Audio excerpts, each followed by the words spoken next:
arrogant boxer, forced a young black girl to fight to humiliate her. Then the unthinkable happened.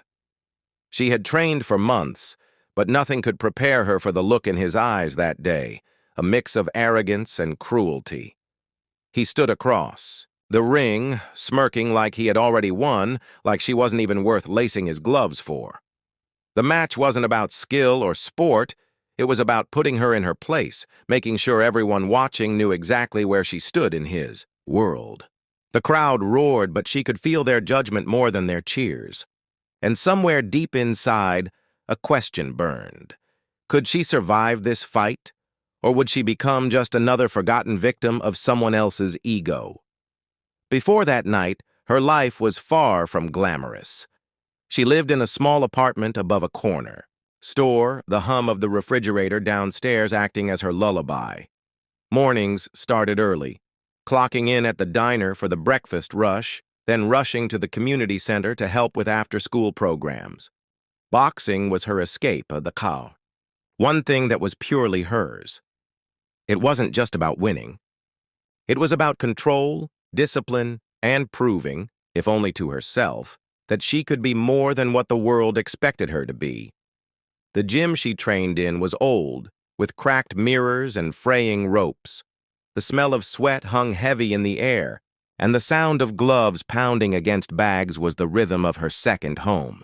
Her coach, a grizzled ex-fighter with cauliflower ears and a quiet voice, believed in her more than anyone else ever had. "You fight with your heart," he'd say, "and that's something they can't teach." But even he couldn't hide the concern in his eyes when he heard who her next opponent would be. He was infamous in their city, a seasoned fighter with a long record, known not just for his victories but for his cruelty. Stories followed him like shadows, mocking younger fighters, humiliating them in the ring, especially those who didn't fit his idea of who belonged there. Young black athletes, especially women, seemed to be his favorite targets. The whispers reached her before the contract was even signed. "He's going to crush her. This won't even be fair." Still, she accepted, not because she thought it would be easy, but because walking away would mean letting him, and everyone who thought like him, win without even lifting a glove. The night of the fight, the air in the arena felt thick, almost electric. Bright lights beamed down, bouncing off the polished canvas, while the crowd pressed in from every side. She wrapped her hands slowly, methodically, focusing on the familiar routine to quiet her racing thoughts. Every thud of bass from the speakers felt like it was echoing in her chest. When she finally stepped into the ring, the noise hit her all at once. Shouts, laughter, whistles. Not all of it was supportive. She saw the signs in the crowd, some cheering for her, others mocking her before the bell even rang. Across the ring, he moved like a predator testing the air, his eyes locked on her with that same smug grin. Ta! Bell rang.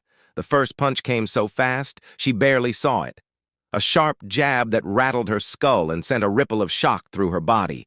He was stronger than she expected, stronger and faster. Another hit, this time to the ribs. She gasped, feeling the sting spread through her side. His punches weren't just physical, they carried meaning, each one saying, "You don't belong here." Between rounds, her coach leaned in close. "Breathe. Stay calm. Don't give him the satisfaction of seeing fear."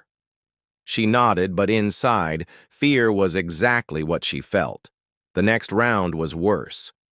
He started taunting her between punches, his voice just loud enough for her to hear. "You really think you can stand in here with me? You're out of your depth, girl."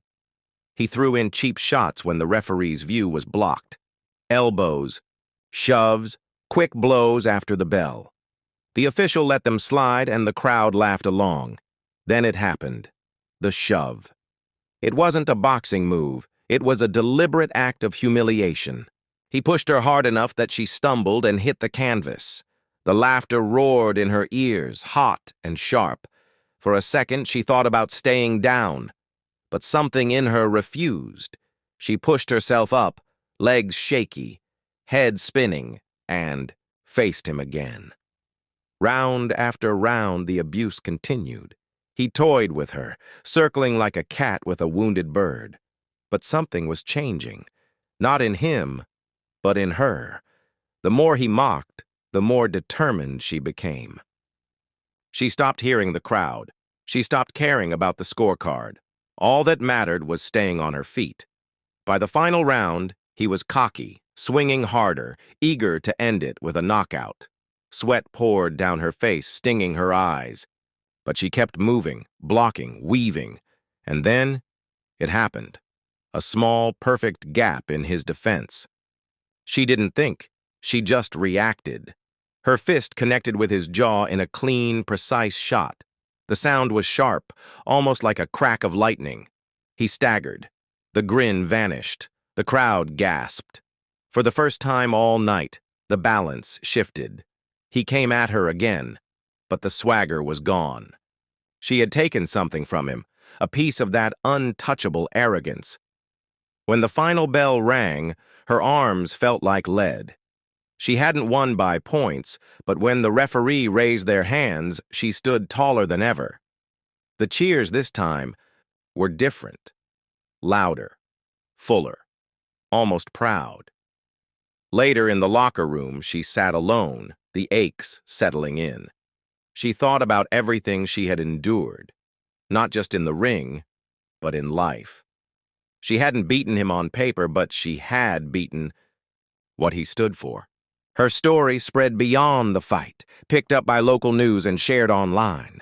People called her brave, others called her foolish. But the truth was simpler. She refused to be broken. This wasn't just a boxing match. It was a moment, a challenge, to a system that still made room for cruelty and prejudice. And maybe, just maybe, it was the start of a bigger fight. Because if one young woman could stand up to someone determined to tear her down, what could we all do if we stood together?